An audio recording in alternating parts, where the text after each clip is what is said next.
What's up, beautiful people? Today we're going to be checking out an interesting one. This one is titled Rand Paul Issues Stark Warning to Biden, Senate and House About Funding Ukraine. Well, let's get to it. I rise to put the leadership of the House, the Senate, and the President of the United States on notice. I will not consent to any expedited passage of any spending bill that provides any more American aid to Ukraine. It's as if no one has noticed that we have no extra money to send to Ukraine. Our deficit this year will exceed $1.5 trillion. Borrowing money from China to send it to Ukraine makes no sense. It's not as if we have some sort of rainy day fund sitting around, trillions of dollars in a pot of money, and we're just going to send that to Ukraine. We're going to borrow it. When we borrow it and create new money to pay for that borrowing, we create the inflation that is plaguing our economy. Since the beginning of Russia's war in Ukraine, the American taxpayers provided Ukraine with $113 billion. Over the $113 billion.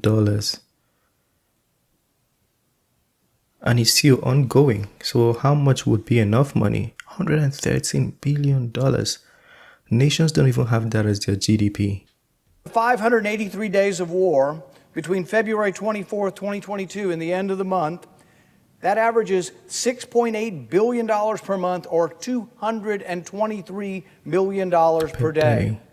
There's a lot of things that we need to fix in our country before we borrow money to try to perpetuate a war in another country. When will the aid requests end? When will the war end? Can someone explain what victory in Ukraine looks like? President Biden certainly can't. His administration has failed to articulate a clear strategy or objective in this war, and Ukraine's long-awaited counteroffensive has failed to make meaningful gains in the East. With no clear end in sight, it looks increasingly like Ukraine will be yet another endless quagmire funded by the American taxpayer. That's why public support for the war is waning. A CNN poll from August shows that a majority of Americans now oppose Congress authorizing additional funding to Ukraine. And now there are those in the Senate who would refuse to listen to these voices coming from a war-weary nation, and who would hold the federal government hostage by inserting $24 billion more for Ukraine. They're talking about saying the only way government stays open, the only way we avoid a shutdown is by shoveling more American taxpayer dollars to Ukraine. They're going to link keeping the government open with more money to Ukraine, and I'm here to say that I'm not going to agree to it, and I will not let them shut down the government simply because they want to send more of your hard-earned tax dollars to Ukraine. Either the American people fund an endless war in Ukraine, or the uniparty threatens to shut down the government. This is a clear dereliction of duty, and I will not stand for it. Colleagues, as representatives of the American people, you should not stand for it either. The bill that comes for us should be about funding our government, not somebody else's government. I will not give consent to a bill that includes funding for Ukraine in keeping our government open. As elected officials, we have an obligation to pursue a foreign policy that advances the security and prosperity of our country. Funneling billions of dollars that have to be borrowed into the meat grinder of eastern Ukraine does neither.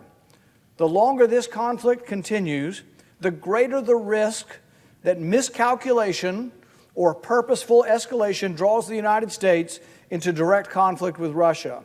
Russia's military may have a bloody nose, but Moscow still maintains the largest nuclear arsenal in the world. Let's not pretend that the U.S. involvement in this war comes without risks. If that's not bad enough, we lack effective oversight mechanisms to ensure that the hard-earned American tax dollars don't fall prey to waste, fraud, and abuse. For over a year now, I have been asking for a special inspector general to make sure they're not stealing our money. We've had one in Afghanistan, and he and his team of economists and technicians have overseen and found billions of dollars worth of waste that they've saved. We need the same thing in Ukraine, a special inspector general to make sure they're not stealing our money. When that has come before a vote in the Senate, the majority party in here says, no, we just want to spend the money. We don't care. Some Republicans have gone along with this as well, and they have voted against an inspector general. Wait, you would just like to see the money go without accountability? Or are they accounting for it already? Can they trace that all 100 billion is being... I mean, even with accountability, it's just money being burnt. Because in a war, money being spent towards weaponization is almost money spent towards destruction. Like, what is a win right here? This thing, let's just call for peace. I don't know, some kind of dialogue, and America should be helping with that rather than sending more money. I mean, I'm not a politician or a war analyst, but that's just what I think though. $100 billion, how many days? 500 days already. And the war is still ongoing. How much more are you going to spend? How much more do you intend to spend to attain a win? Don't know. Lots of questions. So, what are you spending towards? These are the questions you should answer. It is a terrible abuse of our spending authority to spend money overseas in a war and not make sure that they're not stealing it. So in addition to the colossal cost of the war, we end up paying a corruption tax. Ukraine is one of the most corrupt countries on the planet, maybe second only to Russia. Corruption runs deep in Ukraine, and there's plenty of evidence that it has run rampant since Russia's invasion.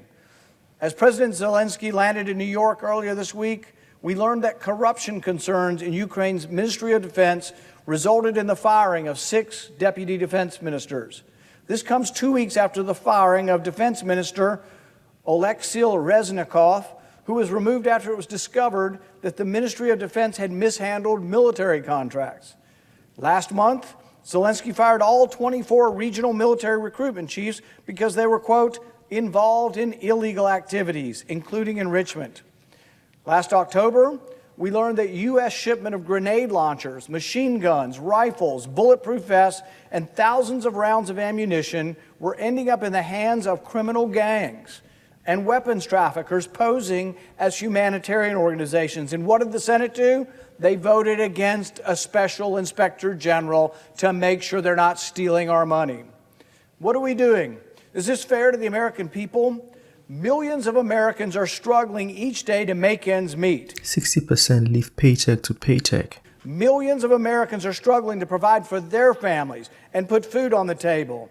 Can we honestly look our constituents in the eye and tell them that this is a good investment of their dollars? Some say the war in Ukraine is a fight to save democracy. But those who say that need to be honest with themselves. Ukraine is far from a shining example of democracy. And while the strain of war can make for questionable government actions, we have to live with them when the war is over. For all the platitudes about America supporting democracy and making the world safe for democracy, the Woodrow Wilson advocates among us, the biggest recipient of American welfare, Ukraine, canceled its next presidential election. You're telling me we're sending $100 billion to a country that's not going to have elections? We're going to send $100 billion to a country that now has what, a president for life? I say, oh, well, we could, but it's difficult. Does anybody remember the American Civil War where 600,000 people died and yet we didn't miss an election? They've canceled the presidential election. We should cancel our aid as a response. This is not the only concerning development in Ukraine. Despite Zelensky's charm offensive this week, his actions also deserve scrutiny. Citing national security concerns, Zelensky has banned Orthodox churches oriented towards the Russian Orthodox Church and has ordered Ukrainian law enforcement to raid churches and arrest priests. He has banned the political opposition. How do you have a democracy if you're not going to have elections and you banned the opposition? He suspended 11 political parties, including the Opposition Platform for Life, the second largest party in Ukraine's parliament and the one which held 44 seats. He has attacked free speech by banning opposition media and increasing his government's regulatory power over journalists. Hardly sounds democratic to me. Earlier this year, he signed into law a bill that allows Ukraine's state broadcasting council to regulate all media in Ukraine. The council can impose mandatory orders, fines, restrict content from search engines, and even outright suspend media outlets without a court decision. And this is all Hardly true. sounds very Democrat to me. If you wish these actions that sound like the actions of authoritarian regime, if you suspect these do sound like an authoritarian regime, you're right.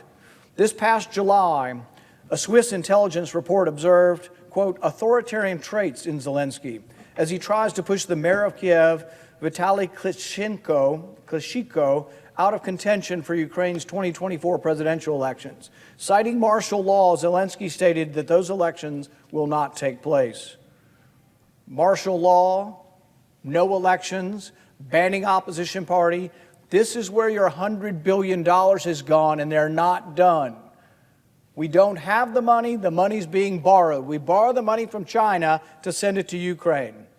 In 2021, Zelensky fired multiple government officials, including his prime minister, for investigating a Ukraine oligarch who just happened to be a key backer of Zelensky's presidential campaign. The United States placed sanctions on this oligarch for his involvement in significant corruption, and earlier this month he was finally arrested. Clearly, Ukraine and the regime are not paragons of democracy. But this is not just about what Ukraine is or is not with respect to government. This is about American interests and our national security. Every day this war continues is another spin of the roulette wheel with another chance of it stopping on Armageddon. And we are paying for the privilege. We cannot continue with business as usual. We cannot continue to put the needs of other countries above our own. We cannot save Ukraine by dooming the U.S. economy. And we certainly cannot save Ukraine by fighting a war with Russia. As we go further and further into debt, we become weaker. It's not just that this is not helping our national security. The very threat to our national security is our debt. The more we send money overseas, the more we deplete our munitions, the worse things get. No matter how sympathetic we are to the Ukrainian people, we must put the American people first. And to that end, I encourage my colleagues to oppose any effort to hold the federal government hostage for Ukraine funding. Thank you, Mr. President. And Yeah, it could be almost all, after all of those has been said, nothing is going to be done about it. You know, I won't be surprised tomorrow they announce some more. But I'm not an American. I'm not in America, so I'm not affected by it. You know, so Americans, it's your tax money. Let me know what you think. You know, let me know how you'd prefer this is handled. If you want more to be sent to Ukraine because you want to show your care and affection, you know, talk to us in the comment section.